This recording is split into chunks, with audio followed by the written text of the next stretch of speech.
Coucou YouTube. Salut YouTube, salut le chat, comment allez-vous? Je vous le répète parce que on se l'est déjà dit, donc c'est un peu débile. Mais pourquoi pas, hein? Pourquoi pas se redire bonjour et bonsoir, bienvenue le chat. Bienvenue YouTube sur cette émission qui va parler de Demon Toon. Enfin voilà, c'est la même chose qui est là et là-bas, hein. C'est exactement la même chose. Un manga qui va être bien d'en parler, qui est sorti aujourd'hui. Mais je ne vous en dis pas plus puisqu'il va y avoir la présentation. La présentation que vous voulez, elle arrive. C'est maintenant, tout de suite, hein. Demon Toon est un manga de Kodama Yuki sorti le 21 mai 2020 chez Kurokawa. Wizard City, la ville où tout le monde peut venir mais où personne n'est le bienvenu. L'endroit le plus malfamé de la ville, le club Neverland. Ceux qui tiennent à la vie savent qu'il vaut mieux rester à l'écart de ce repère de criminels. C'est là que la fée Fran, capturée par un gang, fait la rencontre de Koyuki Maru, un jeune ninja lui aussi retenu prisonnier. Ils parviennent à s'enfuir avec à leur trousse les pires criminels de la ville qui cherchent à mettre la main sur le rouleau du cataclysme, dont seul Koyukimaru connaît l'emplacement. Commence alors pour eux un combat contre les ténèbres qui menacent d'engloutir Wizard City.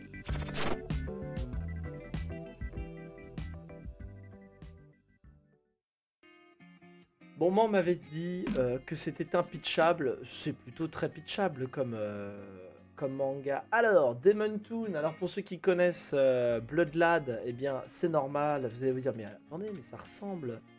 En effet, c'est fait par le même auteur.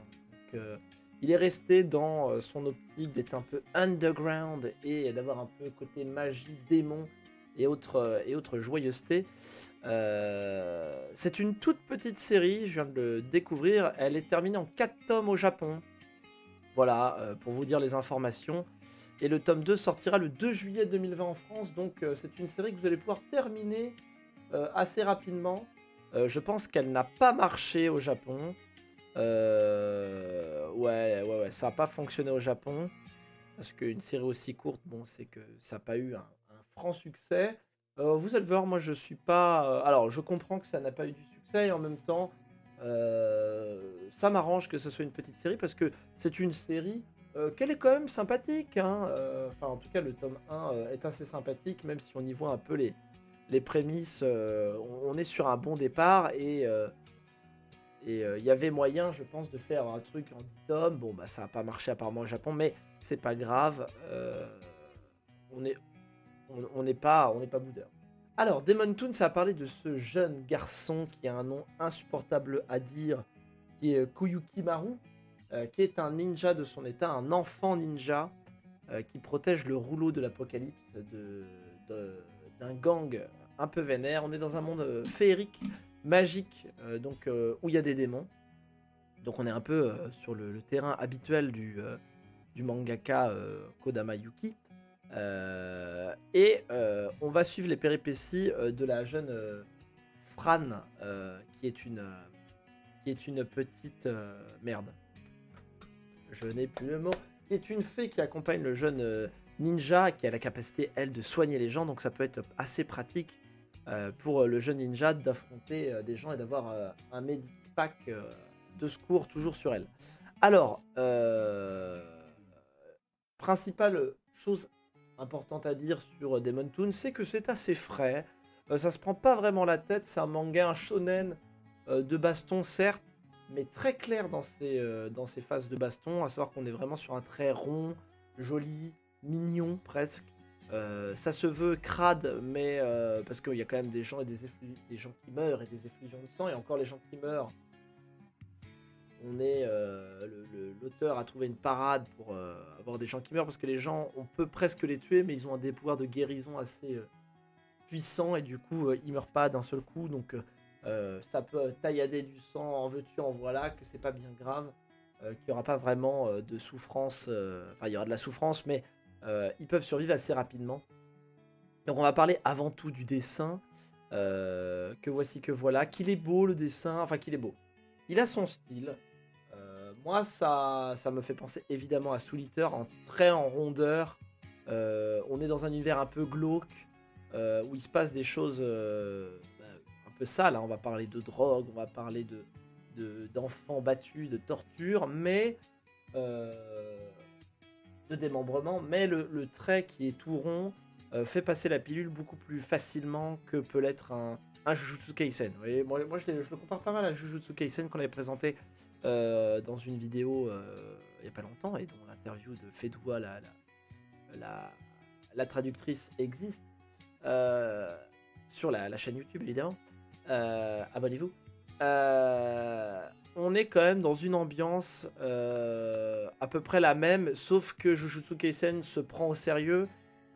Ici, on se prend au sérieux aussi, mais je sais pas, il y a une sorte d'ambiance plus enfantine, malgré que, en fait, le dessin peut desservir le propos, à savoir qu'il est tellement enfantin, le dessin, que on est sur une optique un peu plus cartoonesque. On est sur voilà, du vénère cartoon. Moi, je donnerais plutôt ça à un gamin de 13 ans, ça me choquerait pas, alors qu'un Jujutsu Kaisen, bon, un gamin de 13 ans va aimer aussi, mais on serait plus sur un step-up à 15 ans, vous voyez. On est sur, pareil, des démons, des gens qui meurent, du meurtre, mais ça peut être un bon départ pour le shonen un peu sanglant, je dirais. Un truc que... Bon, il y a des démons quand même, hein, on les voit, mais on est sur des personnages plus rigolos, on est plus basé sur l'humour aussi, on va souvent se mettre des bonnes tranches de poilade. Et vous le voyez, bon bah voilà, là le personnage apprend un truc incroyable, mais il y a quand même cet effet rigolo. Voilà, on est quand même dans une bonne ambiance, mais vous voyez, il y a quand même ces moments-là un peu glauque avec des mafias, des mecs un peu le Pokémon, qui est un personnage un peu bizarre, qui ne meurt pas malgré qu'il ait un trou dans la tête. Enfin voilà.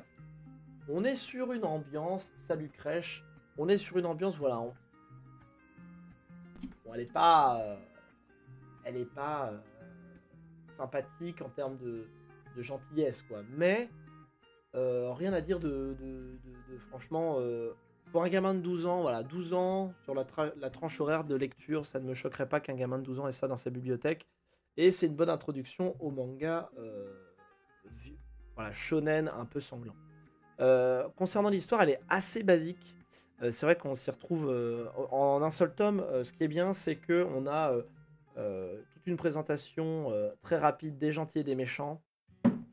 On va être malheureusement sur il y a des gentils d'un côté et des méchants de l'autre. Alors pour le moment, hein, peut-être qu'en avançant un peu dans le tome 2, 3, 4, il y aura un peu ce changement-là. Mais on voit vraiment qu'il y a deux côtés. C'est un peu chiant d'avoir vraiment les gentils et les méchants. J'aimerais un peu plus de profondeur dans surtout en ce qui concerne les méchants, parce que le héros, lui, a quand même de la profondeur, mais pas Fran. En fait, c'est ça qui... Là où il y a ce souci... Moi, c'est un manga quand même que je conseille, parce que c'est quand même gentillet, ça peut éveiller votre curiosité de manière assez... Vous ne me posez pas de questions dans le chat. Des curiosités voilà, sympas, mais ça ne va pas du tout réinventer le genre. On sent que Yuki Kodama, il n'avait pas eu la super idée, vous voyez. Là où Jujutsu Kaisen, il y avait quand même de la bonne idée, enfin même s'il y avait, il y a les exorcistes qui n'avaient pas été pitchés depuis le temps. Là, on est vraiment sur des démons, c'est assez basique. On est dans un environnement urbain cracra déjà vu et revu. On n'est pas non plus sur une présentation d'univers complètement fofolle. On n'est pas vraiment sur le shonen qui va vous faire putain, c'est vraiment le meilleur shonen de tous les temps. On n'est vraiment pas là-dessus. Par contre, pour une lecture estivale dans un parc où il fait beau, genre en ce moment, vous voulez pas vous prendre la tête et vous avez envie de voir des scènes d'action qui sont toujours claires, hein, toujours claires, un peu sanglantes avec des démons, des personnages sympathiques, parce que quand même, ce petit ninja, il a quand même du style, hein.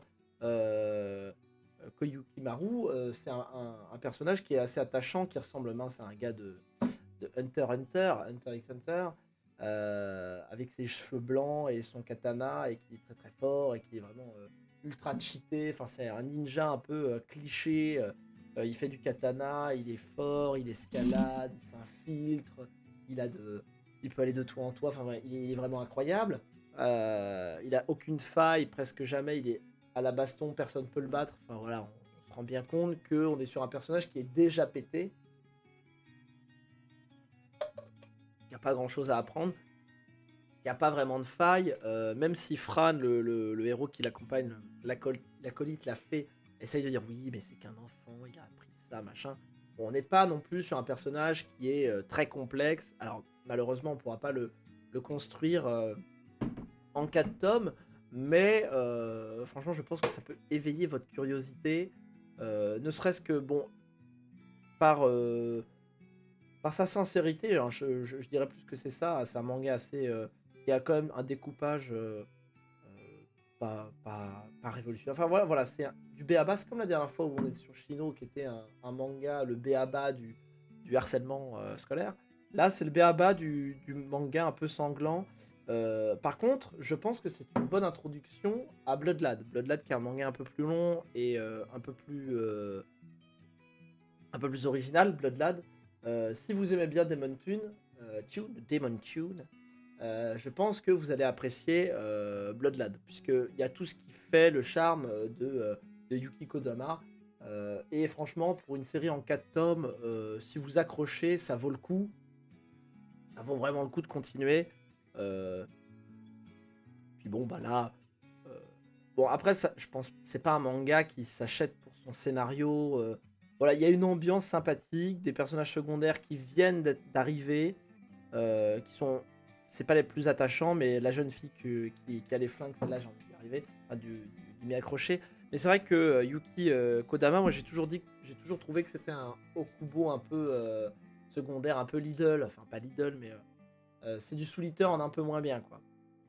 Si vous aimez bien Soul Eater, Demon Tune, ça reste une bonne pioche. Et vu que c'est un shonen, bah il y a pas grand chose à dire, hein, puisque ça va être baston, découverte d'univers, il y a des démons, vu qu'il ne réinvente pas une histoire, ça se lit très vite, ça se mange. C'est un manga apéritif, quoi. Un manga apéritif à qui on ne demande pas non plus grand chose. Est-ce que dans le chat il y a des questions? Et maintenant je vais même lancer un sondage incroyable. Hop. Hop. Tac. Hop. Là, vous êtes un peu amorphe. Alors, si je vous fais un sondage, ça va vous calmer. Vous allez vous réveiller. Tac. Lançons un sondage sur le chat. Et voilà. Pas grand chose à dire. Je suis désolé. Hein. Quand je l'ai lu, j'étais bon. Bah voilà, on va parler de l'ambiance qui est bonne. Des personnages principaux qui sont sympathiques. En fait, c'est un manga sympa. Hein. Il n'y a pas d'autres mots à dire. Il y a quand même le personnage du père qui est vraiment très classieux. Malheureusement, on le voit pas beaucoup. Mais le personnage du papa, on le voit assez pour se rendre compte que c'était un bon ninja. Il a un très bon caractère, un bon caractère design. On sent que lui, voilà, il en a vu des vertes et des pas mûres. Et que c'est un ninja beaucoup plus puissant que son père. Que son fils, évidemment. Mais son fils va devoir prendre la relève. Enfin voilà. Pas grand chose d'autre à dire là-dessus. On attend la fin du sondage. Et si le chat est toujours endormi comme il l'est en léthargie depuis 20 minutes, on va arrêter là, hein, puisqu'il y a point de questions. Je vous ai dit qu'il est sorti le 21 mai, donc aujourd'hui. Non. Ah, ça ne donne pas envie de lire. Bon, il n'y a eu que 3 votes. Bon, voilà. Mais ça ne vous a pas donné envie de le lire. Chiotte. N'hésitez pas à dire pourquoi. Hein. Allez, YouTube, moi je te dis des bisous. On se retrouve la semaine prochaine pour de nouvelles aventures. J'essaierai de mettre en ligne les vidéos un peu plus régulièrement, parce que la dernière, je l'ai mis... ça fait une comparaison à Hunter x Hunter. Le personnage principal, il a juste un style, enfin tu vois bien que le personnage principal, il ressemble à un des personnages de Hunter x Hunter. En termes de caractère design, les yeux, les cheveux blancs, voilà. Par contre, dans l'ambiance, ça n'a rien à voir. Rien à voir du tout. Bon allez, YouTube, des bisous. On se dit à la prochaine et on se revoit très vite. À la semaine prochaine.